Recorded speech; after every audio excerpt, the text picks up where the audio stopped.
Thanks to TikTok, Dreams by Fleetwood Mac made a resurgence and was introduced to a whole new generation. Since then, we've had revivals from Kate Bush and Metallica. By no means is Fleetwood Mac an obscure find. Their album Rumours has been a staple on the album charts and has sold over 40 million copies worldwide. The band experienced their most commercial success during this album cycle, winning Album of the Year at the Grammys, scoring their first Billboard #1 alongside their first 4 top 10 hits. On the surface, it looked like they were living their best dreams, no pun intended. However, the making of the album was a nightmare.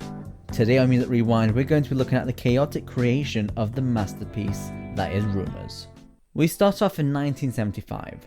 The current members of the band are Lindsey Buckingham, Mick Fleetwood, Christine McVie, John McVie, and Stevie Nicks. Christine and John were married while Lindsey and Stevie were in an on-off relationship. In 1975, they released their 10th studio album to overwhelming critical and commercial success. The album hit #1 in its 58th week in the US and became the second best-selling album of 1976 and has since been certified 7 times platinum. The album included the hit song Rhiannon, which was a radio giant and garnered the group a lot of radio success. They toured non-stop from May to December of 1975, and their relationships behind the scenes started to crack. In 1976, Christine and John McVie divorced after 8 years of marriage. They remained musical partners but stopped talking to each other socially. Due to the nature of their relationship, Lindsey Buckingham and Stevie Nicks would often fall out and argue. However, despite the animosity and the tensions between the failed relationships, they still created music.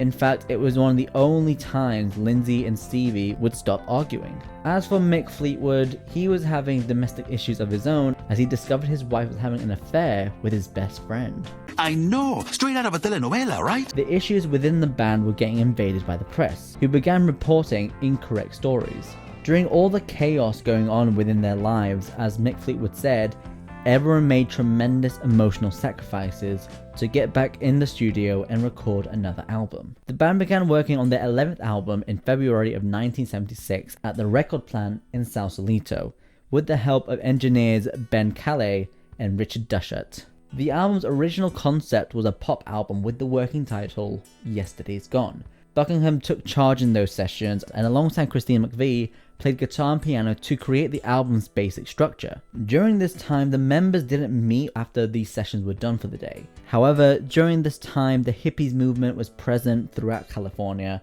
and drugs were easy to come by. The engineers and band members would frequently have sleepless nights filled with hardcore remedies and creating music. One of the owners of the record plant said, "The band would come in at 7 at night, have a big feast, party till 1 or 2 in the morning, and when they were so whacked out and couldn't do anything, they'd start recording." Stevie Nicks claims that Fleetwood Mac made their best songs while in their worst shape. While her final split with Lindsey was bittersweet, he still had a skill for taking Stevie's tracks and making them beautiful. Christine McVie called the emotional strain of recording the album as trauma. The sessions were a cocktail party every night, and of course, John and me weren't exactly the best of friends. Now let's talk about the songs themselves and the writing. The main writers on this album were Stevie Nicks, Lindsey Buckingham, and Christine McVie. The songs on this album reflect the members' personal issues and their breakup. Christine McVie said it only became apparent in hindsight that they were writing songs about their separation.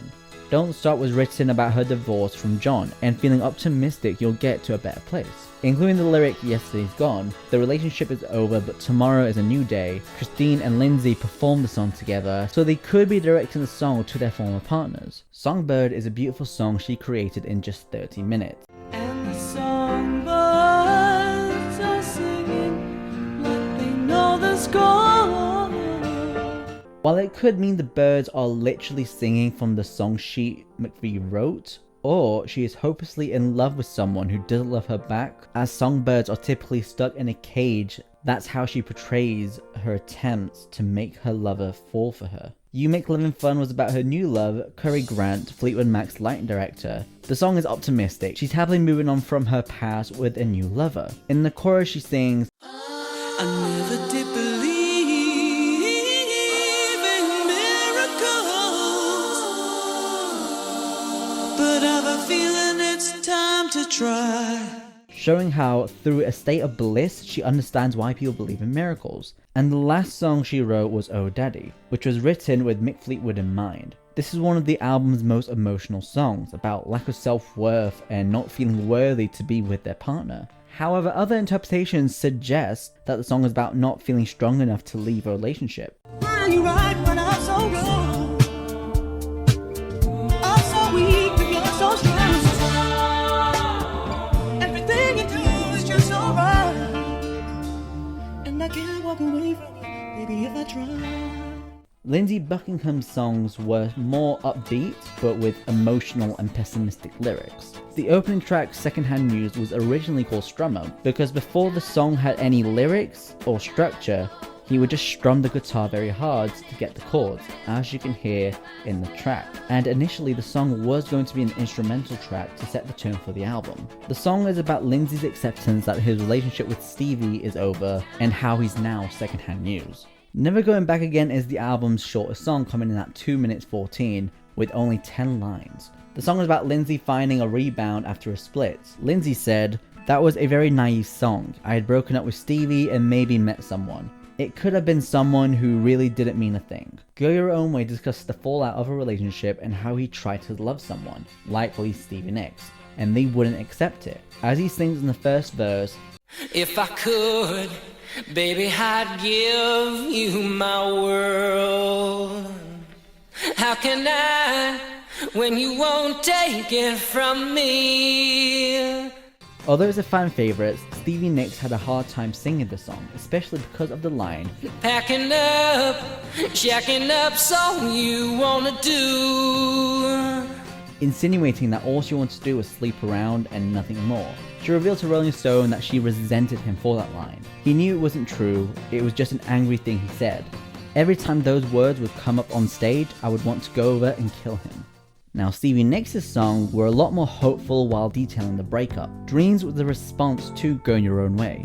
Lindsey is saying go ahead and date other men and go live a crappy life, and I'm singing about the rain washing you clean. We were coming at it from opposite angles, but we are really saying the same exact thing. It's a very emotional song and shows how you can be in the same relationship but have completely different experiences. Gold Dust Woman is about coping with love-loss devastation with drugs. Mick Fleetwood talks about the process of recording this song, saying they initially recorded it in a fully lit room, but Stevie felt withdrawn. So what they did was dim the lights, brought her a chair, a supply of tissues, a Vicks inhaler, and a bottle of water, and it was on her 8th take at 4 in the morning where she sang the lyrics straight through perfectly. I Don't Wanna Know was actually written before Stevie and Lindsey joined Fleetwood Mac. The song is about caring about her ex and wanting him to be happy, even if it's with someone else. So they don't want to know about it, but they're glad that they're okay. The song was placed on the album without Stevie's knowledge, as Lindsey sang both of her lead parts and the harmony. Due to time restraints because of how long a vinyl can be, the group decided to remove the song Silver Springs from the album because it was too long and replace it with I Don't Wanna Know. She revealed to Rolling Stone, "They took me out to the parking lot and said, we're taking Silver Spring off the record because it's too long." Needless to say, I didn't react well to that. Eventually I said, "What song are you going to put on the record instead?" They said we recorded I Don't Wanna Know, and I think Lindsey thought it would be okay because I wrote it, but it wasn't okay. That always put a shadow over I Don't Wanna Know, even though I love it and it came out great. The song Silver Spring was included on the 2004 remaster and reissue of the album, and was the B-side to Go Your Own Way. The song feels like a blend of Dreams and I Don't Wanna Know. The song was written about Lindsey as Stevie saw a freeway sign called Silver Springs while driving with Lindsey in Maryland and said it sounded like a pretty fabulous place. So the line, "You could be my Silver Spring," was symbolic of a happier time. But the song is about how despite he's with someone else, he'll never forget about her. Finally, The Chain is the only song written by everyone. The song is about how nothing is really over as the chain binds them forever. This could be referring to the strained relationships or the band as a whole. The verses seem like attacks on each other. Listen to the wind blow, down comes the night, run in the shadows, damn your love, damn your life, break the silence, damn the dark, damn the light. The silence is so deafening that all they can hear is the wind of the night. They're living in their own secrets, secrets being the shadow, but they break the silence, meaning they address all the lies and everything becomes chaotic as you hear towards the end of the song.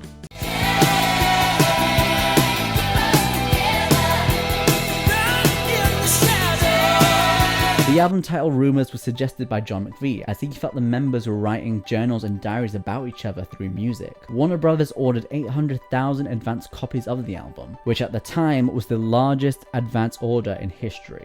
The album was released on February 4th, 1977.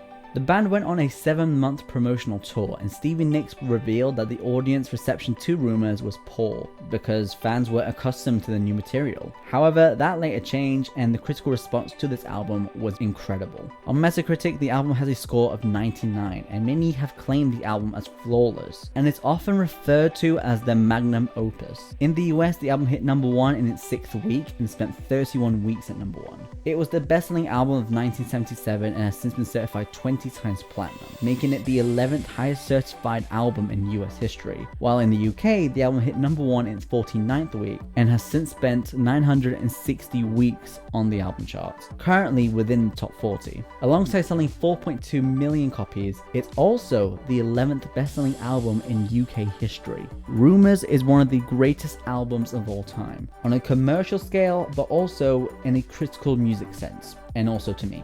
They took their heartbreak and tragedies and turned them into a masterpiece, and music that has helped others through their own tough times. The best way to summarize this album was best said by Nigel Williamson of Uncut. Rumours is rock's greatest soap opera, and nothing can beat it.